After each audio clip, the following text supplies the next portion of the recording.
Tenemos en línea, entonces, ya para saludarla y agradecerle el contacto a Irina Hauser, periodista del área de justicia del diario Página 12 y autora del nuevo libro que se estará lanzando este día viernes, Los Supremos. Sí, Irina, te saludamos de acá de Incorregibles, muchas gracias por el contacto.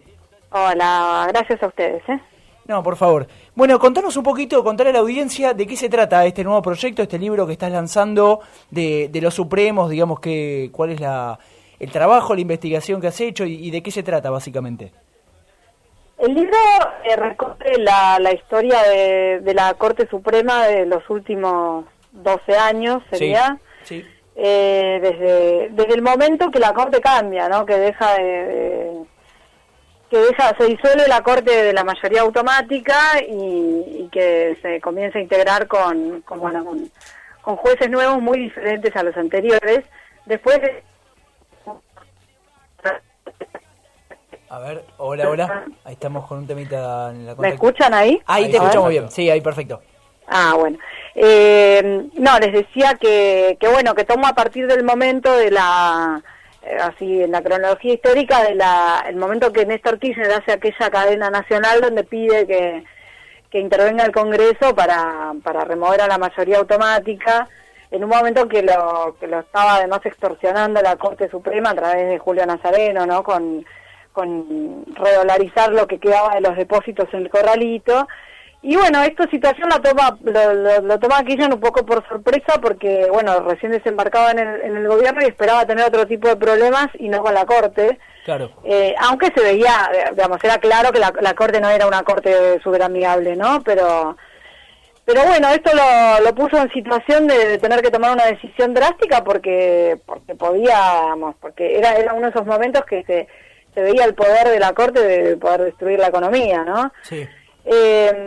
Bueno, entonces yo tomo a partir de ese momento que la verdad que como yo hace muchos años que escribo sobre temas judiciales, para los que seguimos además la Corte bien de cerca, fue una etapa impresionante porque la Corte cambió rotundamente.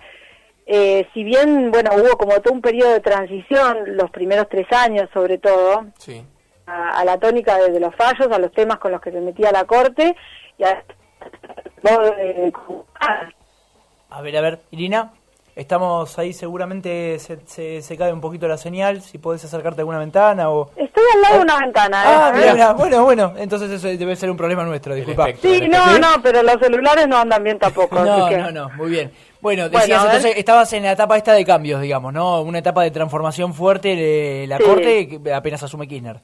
Sí, donde se empieza a ocupar la Corte de los derechos de las minorías, de los derechos de las personas en situación de vulnerabilidad, de los derechos de los presos, sacan después de un tiempo los fallos de inconstitucionalidad de las leyes de punto final de evidencia de vida, que permite reanudar los juicios contra los represores después de muchos años. Es un abanico de temas muy jugoso, muy importante para la vida del país, en temas de derechos laborales, ¿no? En temas de los jubilados, el caso Badaro famoso. Esto fue todo un primer periodo como de florecimiento. Y lo que les estaba diciendo hace un rato es que en ese primer momento, que todavía vivía Enrique Petracchi, que fue el primer presidente después en realidad tuvo una presidencia muy breve de Fight y después siguió Petracchi, calladito, empezó a abrir las puertas de la Corte, ¿no? Petracchi. Empezó a abrir la comunicación de la Corte, a transparentar los fallos, a hacer... Esos cambios vienen de ahí. Y bueno, y con los años, en realidad esta Corte va haciendo una especie de parábola, ¿no? Llega un momento de gloria y el expediente de la ley de medios es lo que termina un poco partiendo aguas claramente, ¿no? Si bien el resultado del fallo fue bueno, por lo menos desde mi punto de vista, ¿no? Ya que respaldó la constitucionalidad de la ley, hubo ahí toda una estrategia de algunos jueces de la Corte, sobre todo de Lorenzetti, del presidente de la Corte, de mantener la causa durante 4 años con idas y vueltas y de esa manera evitar que el grupo Clarín tuviera que adecuarse al número de licencias que establecía la ley, ¿no? Claro, exactamente. Y en realidad este caso generó muchos roces adentro de la Corte. Después de eso, Zaffaroni quedó en una posición mucho más solitaria, mucho más cercana a Petracchi, y no tanto ya a Lorenzetti y a Maqueda, con quienes solía tener mucha afinidad y mucha empatía. Pero fue todo un periodo donde hubo, sobre todo, dos grandes rasgos de la Corte. Uno es que Lorenzetti empezó a atender a los empresarios, empezaron a verse además más fallos favorables a los intereses de empresarios y patronales, y por otro lado a los intereses de la propia corporación judicial. Sí. Fue desde el momento que además el gobierno de Cristina Fernández de Kirchner ya empezó a intentar una serie de reformas en el sistema de justicia, que se llamaron de democratización, ¿no? Porque realmente algunas de las propuestas tendían a cambiar la cultura judicial que existe. Sí. Todos esos intentos fueron rechazados por la Corte, salvo raras excepciones. Por ejemplo, la Corte no objetó el sistema de ingreso al Poder Judicial a través de concursos, pero no lo aplica. Entonces es lo mismo, ¿no? Claro.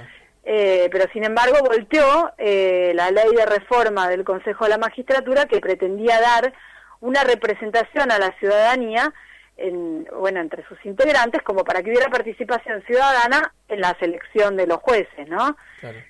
Podía tener mil defectos ese proyecto y demás, pero bueno, lo cierto es que la Corte tampoco acompañó un debate sobre el tema, nunca se subió a esto. Al revés, digamos que Lorenzetti lo vio identificado con Justicia Legítima, que es esta organización que cuestiona un poco las tradiciones del sistema judicial.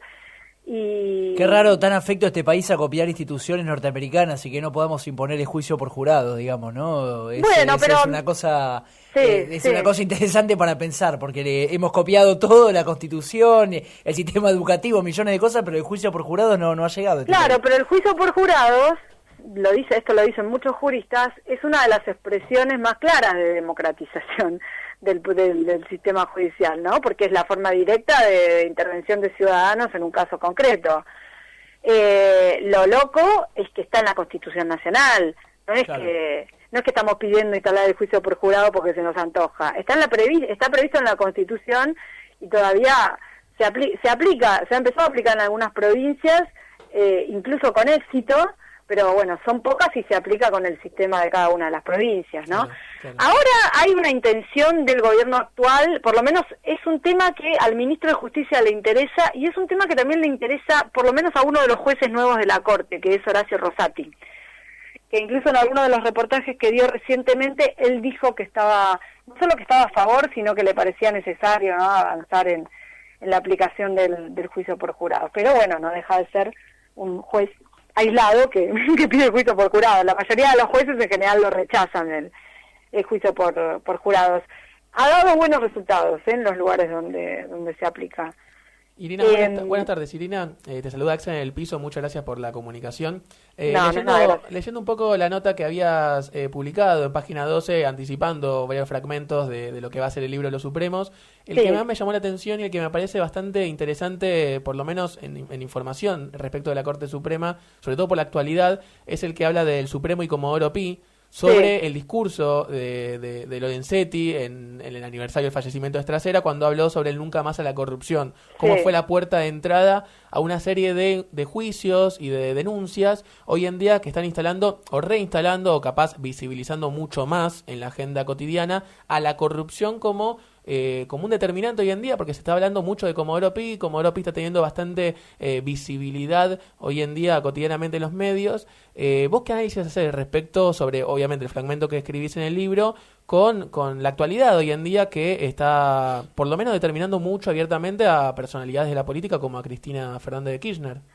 Mira, lo que yo veo es que se está haciendo una especie de utilización de todas estas campañas anticorrupción, una utilización política desmesurada, que no hemos visto en otros momentos históricos, digamos. ¿Y por qué desmesurada? Porque está avalada justamente por la propia Corte, ¿no? De ahí viene la manija que se le da a determinados temas. Aparte Lorenzetti en esto es como tuvo un olfato hasta con un timing bastante impresionante, porque él viene con este speech hace 2 años. Claro. Él copia mucho de Estados Unidos, y él viene con esta cuestión, cada discurso que hace, desde hace 2 años, empieza a hablar de la corrupción y de la necesidad de combatir la corrupción. Y lo que sucede con Comodoro Pi es que también fue haciendo a lo largo de los años una construcción de relaciones con los jueces federales, sí, muy meticulosa, despacito. Les va dando además participación en eventos, los invita a escribir cosas, ¿viste? Y se produce toda una serie de intercambios donde además los jueces quedan en deuda con él y después él los respalda en lo que hagan. Pero además últimamente instaló todo un discurso que es que tienen que avanzar y que actúen, ¿no? Claro. Esto se los dice en los discursos y se los dice en reuniones a puertas cerradas. Esto nunca ocurrió, o sea, que la Corte tuviera este nivel de ascendencia sobre los jueces federales.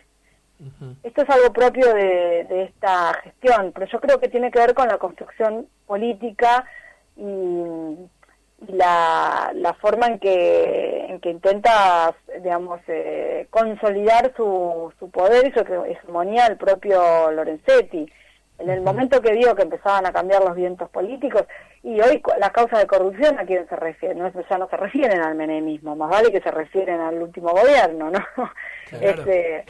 Me parece ¿Para qué seguir indagando en el menemismo si tenemos 10 años de kirchnerismo como para indagar y meter el igual, la verdad es que las causas, o sea, el sistema es tan arbitrario y puede ser tan lento o tan rápido, digamos, según lo que se les antoja a los jueces, claro, a los abogados que intervengan, que todavía tenés causas del menemismo. No, es una ironía, es una ironía nomás. Sí, no, yo lo entiendo, pero sí, pues la capté perfectamente. Lo que digo es...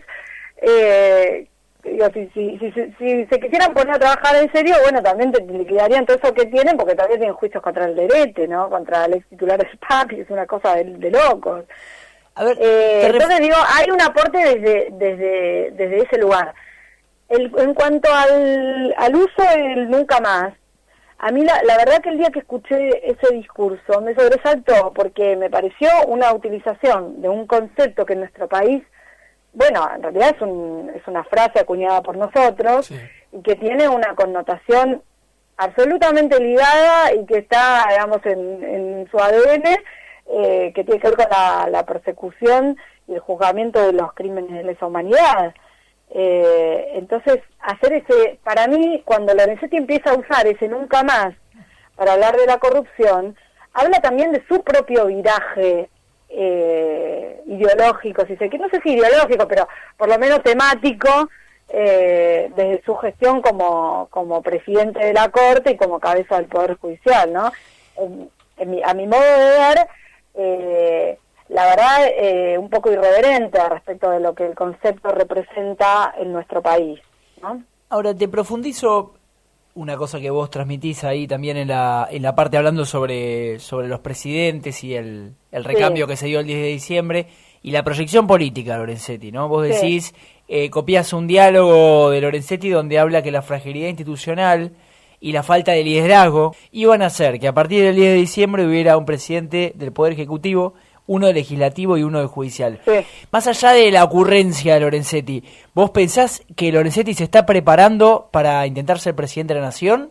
¿O él lo admite de esa manera? ¿Cuáles son, digamos, está claro que hay indicios de que le interesa figurar y obviamente que sostiene su construcción política dentro de la justicia, pero trascender o pasar esa línea, ¿uno podría pensar que va por eso? Yo creo que se preparó para un momento que preveía que podía suceder, como le dice en ese diálogo a Cristina, de fragilidad institucional, que podía ocurrir antes de que se fuera Cristina o que podía ocurrir frente al gobierno de Macri. O sea, ese diálogo ocurre el año pasado en un momento que todavía era medio difuso lo que iba a suceder. No lo veo a Lorenzetti pensando en hacer una campaña política para ser presidente, postulándose por un partido. Porque además, ¿sabes? Es un señor al que le gusta quedar bien con todo el mundo, ¿no? Eso claro, se ve claramente en sus discursos. Si bien él se dice peronista, además no lo veo como un peronista. No lo ve yendo a la matanza con Verónica Magario, no. Pero sí Bien. lo veo aprovechando una oportunidad. Entonces, yo creo que él se preparó para una oportunidad que por ahora no ocurrió, pero que seguramente sigue pensando que podría suceder en algún momento. La oportunidad que sería la crisis institucional, 2001-2002, poder, ponele. claro, vacío. exactamente. Bien. Entonces, pero también creo que es un hombre que está usufructuando, digamos, al máximo el lugar de poder que tiene. Cuando él habla de los tres presidentes, además habla de una concepción del lugar del poder judicial que él tiene. Él pone al poder judicial en la misma línea que los otros poderes del Estado, ¿no? Es una concepción que él tiene y además lo pone en un lugar hasta quizá con ciertas facultades mayores, ¿no? Que es el poder judicial puede controlar a los demás y puede ponerles límites. Esto es una cosa que además él repite en todos sus discursos, ¿no? Cada vez que quiere que salga un titular en Clarín o en La Nación sobre algún discurso de él, dice que el poder judicial tiene que poner límites a los otros poderes. Entonces me parece que ese lugar de poder que tiene es inigualable, ¿no? Y hasta es mucho menos problemático, si se quiere, para la vida de cualquier persona que es el presidente de la nación, ¿no? Entonces me parece que está en el mejor lugar de donde podría estar alguien con mucha ambición, ¿no? Y de hecho me parece que trabaja todo el tiempo para sostener y acrecentar ese lugar de poder que ya tiene. Clarísimo. Irina, te agradecemos muchísimo por el contacto. Tu libro, Los Supremos, Historia Secreta de la Corte, Editorial Planeta, ¿está en las librerías a partir de cuándo? Bueno, va a estar en las librerías a partir de mañana. Mañana, bien. Así que corran a comprarlo. Perfecto. y esperamos una presentación. ¿Cuándo hay presentación? Sí, vamos a hacer una presentación el 12 de diciembre, lunes. Bien. A las 18:30. Bien. En Caras y Caretas de la calle Sarmiento, 2037. Muy bien. Y vamos a estar presentando el libro conmigo Raúl Zaffaroni, que además es un protagonista del libro, bien. Y porque es uno de los supremos, digamos, y Mario Weinfeld. Bien. Panel de lujo, entonces, Irina Hauser, Raúl Zaffaroni y Mario Weinfeld, el lunes 12 de diciembre, me decís, en Caras y Caretas, Sarmiento 2037. Ahí está. Perfecto, estaremos entonces difundiendo y esperamos poder acompañar la jornada ahí. Ojalá. Bueno, muchísimas gracias por el contacto y mucha suerte con el libro y bueno y con todos los trabajos. Bueno, gracias a ustedes también por el interés. Un abrazo grande. Abrazo.